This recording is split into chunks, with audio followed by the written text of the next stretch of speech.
ਬਿਸਮਿਲ੍ਲਾਹਿਰਰਹਿਮਾਨਿਰਰਹੀਮ। अस्सलामु अलैकुम। जी आया ਨੂੰ ਰੈਕਸ ਕਿਚਨ ਵਿੱਚ ਸਾਰੇ ਦੋਸਤਾਂ ਨੂੰ ਖੁਸ਼ ਆਮਦੀਦ।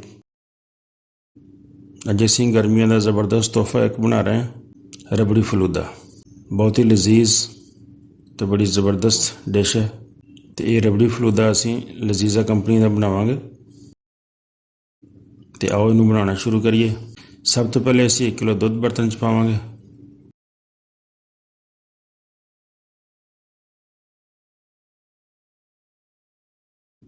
ਅਤੇ ਉਹਦੇ ਵਿੱਚ 1 ਗਿਲਾਸ ਪਾਣੀ ਦਾ ਸ਼ਾਮਿਲ ਕਰਾਂਗੇ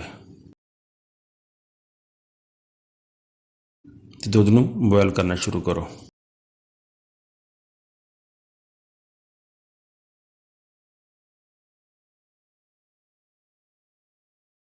ਜਦੋਂ ਦੁੱਧ ਬੋਇਲ ਹੋਣਾ ਸ਼ੁਰੂ ਹੋ ਜਾਏ ਅਤੇ ਅਸੀਂ ਲਜ਼ੀਜ਼ਾ ਕੰਪਨੀ ਦਾ 1 ਪੈਕੇਟ ਫਲੂਦੇ ਦਾ ਇਹਦੇ ਵਿੱਚ ਸ਼ਾਮਿਲ ਕਰਾਂਗੇ।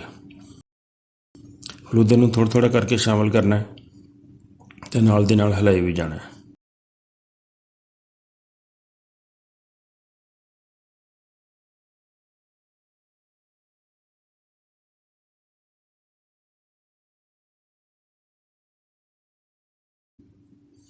ਫਲੂਦੇ ਦਾ ਸਾਰਾ ਪੈਕੇਟ ਪਾ ਦਿਓ ਅਤੇ ਤਕਰੀਬਨ 10 ਤੋਂ 15 ਮਿੰਟ ਲੱਗਣੇ ਆ ਸਾਨੂੰ ਇਹਨੂੰ ਪਕਾਉਣ 'ਚ।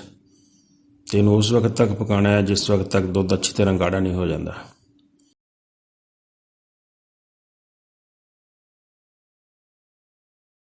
ਅਤੇ ਦਰਮਿਆਨ 'ਚ ਇਹਨੂੰ ਥੋੜ੍ਹਾ ਥੋੜ੍ਹਾ ਹਿਲਾਈ ਵੀ ਜਾਣਾ, ਥੋੜ੍ਹੀ ਥੋੜ੍ਹੀ ਦੇਰ ਬਾਅਦ ਤਾਂ ਕਿ ਥੱਲੇ ਨਾ ਲੱਗ ਜਾਏ। ਅਤੇ 15 ਮਿੰਟ ਤਕਰੀਬਨ ਲੱਗ ਜਾਣੇ ਆ।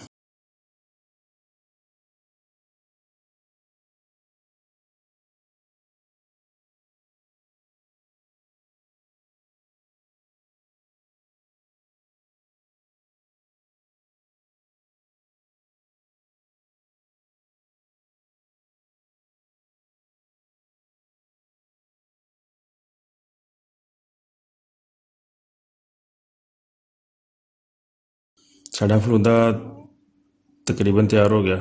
ਦੇਖੋ ਪੱਕ ਕੇ ਕਾਫੀ ਗਾੜਾ ਹੋ ਗਿਆ। ਹੁਣ ਅਸੀਂ ਚੁੱਲ੍ਹਾ ਬੰਦ ਕਰ ਦਿੰਦੇ ਹਾਂ ਅਤੇ ਫਲੂਦੇ ਨੂੰ ਠੰਡਾ ਹੋਣ ਵਾਸਤੇ ਰੱਖ ਦਿੰਦੇ ਹਾਂ। ਫਲੂਦਾ ਠੰਡਾ ਹੋਣ ਤੋਂ ਬਾਅਦ ਅਸੀਂ ਛੋਟੀ ਛੋਟੀਆਂ ਪਿਆਲੀਆਂ 'ਚ ਪਾ ਲੈਂਦੇ ਹਾਂ।